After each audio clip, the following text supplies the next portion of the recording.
She'd normally stride in with a bang, gliding through the automatic doors, one foot in front of the other, like she's walking down a catwalk, her hair flowing in the breeze, bright skirts, colorful tops, the kind of presence you felt even before she spoke.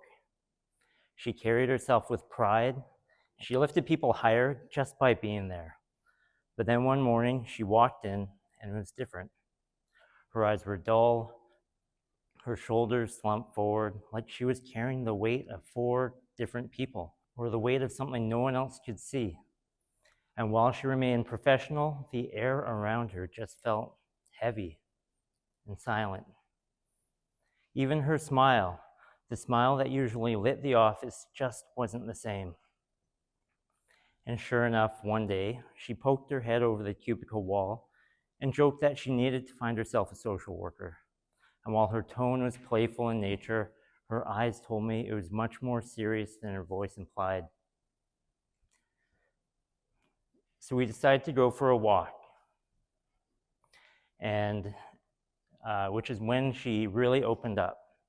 And while I won't go into details, she bravely disclosed the deeply personal reality of the domestic abuse she'd been enduring in her marriage over the past few months. Something really bad happened at home, and I'm worried people won't listen or believe me when I try to tell them, she told me.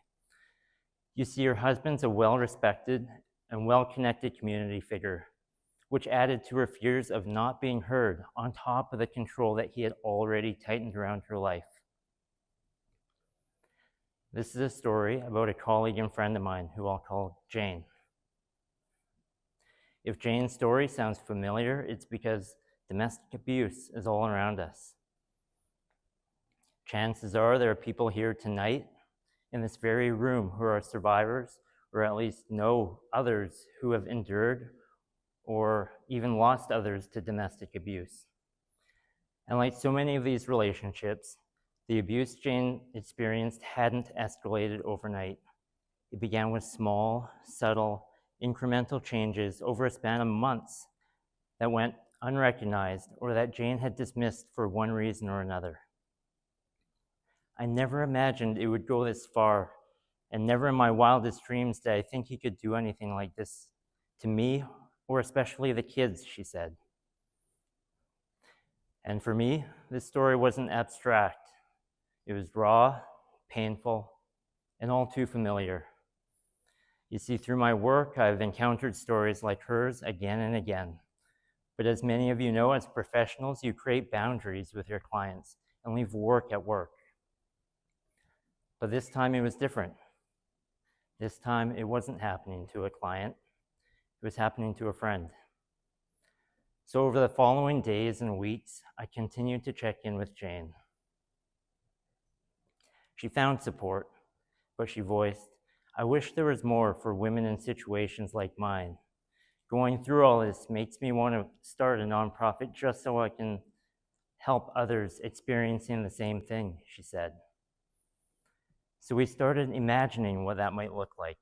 We bounced ideas off one another, and this plan of building something new was really starting to take form and excite me. Looking back, I don't know how serious she was about the whole thing, because I know she was still in the midst of her journey. But for me, the spark had caught fire. I couldn't stop thinking about what this could be and what this could turn into. I couldn't stop thinking about the various ways we could be helping vulnerable women and children, or anyone else who's fallen victim to abuse. That fire carried me into a sleepless night, where turning over the realities of starting a nonprofit came to light. The thought of endless grant writing and chasing uncertain funding kept me from sleep.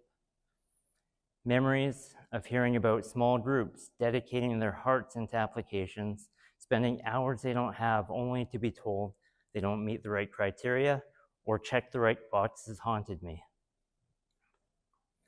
You see, these barriers aren't just frustrating, they're baked into the system.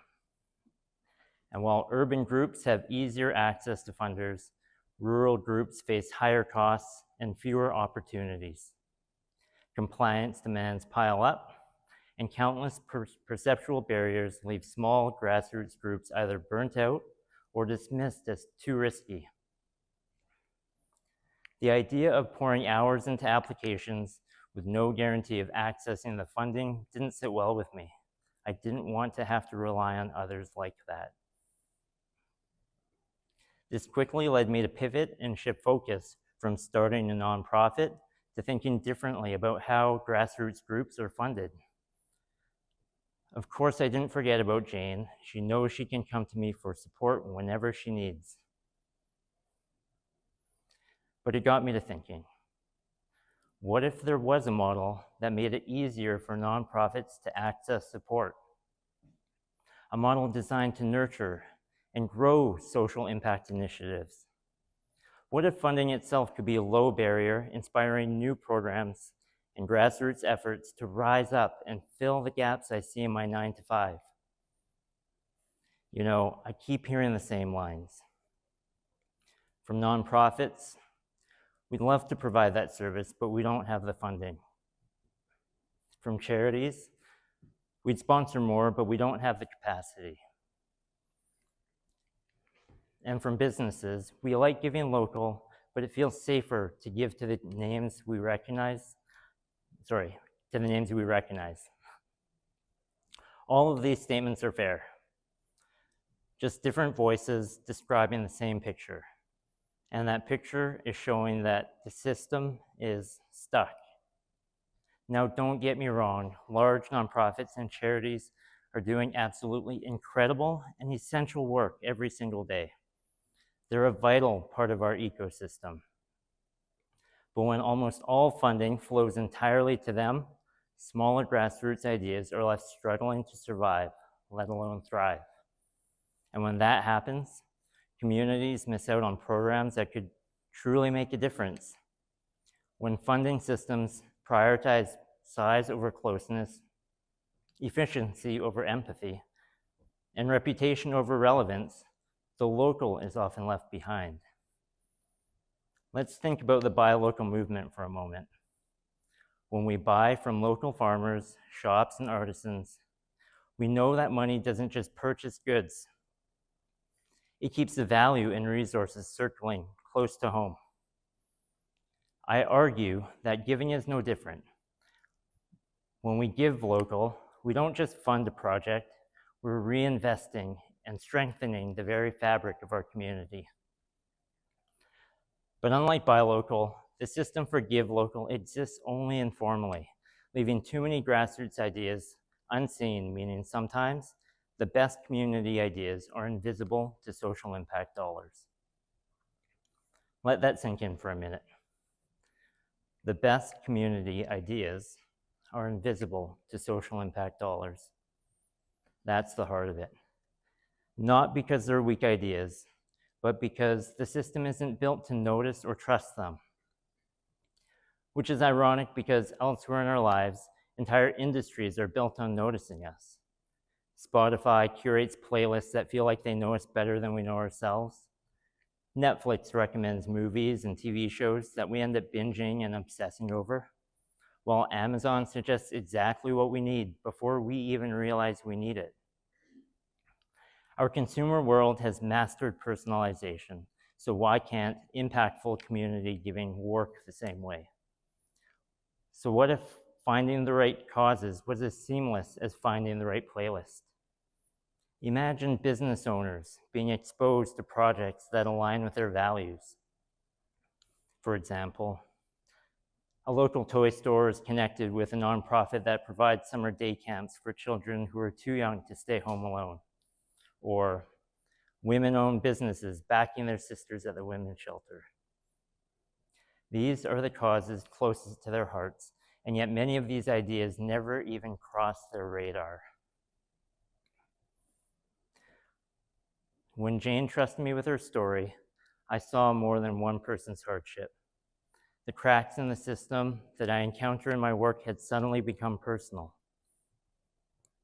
There are countless people like Jane, many of whom in far more desperate and dangerous situations.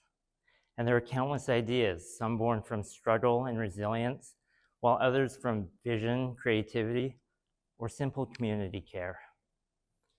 Too often, these groups and their ideas go unseen and unfunded.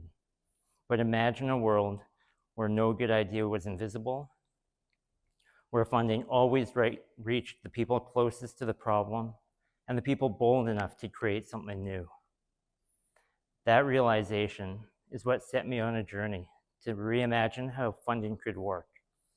And that vision is what I've been building into a model I call Project Causeway, a way to make community giving easier, more personal, and more impactful for all parties involved. So here's my invitation to you.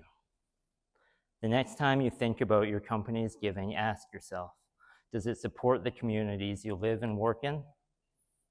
Does it reach the people closest to the problem or the ones with the best ideas to strengthen your community?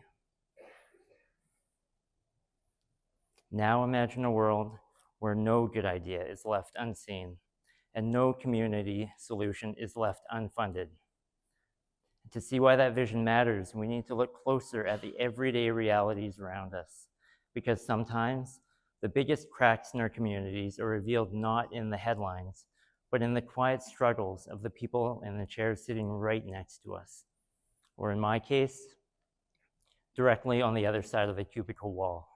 And it's up to all of us to fill these cracks, because when we do, we're not just repairing what's broken, we're reinforcing the very foundation of our communities. Thank you.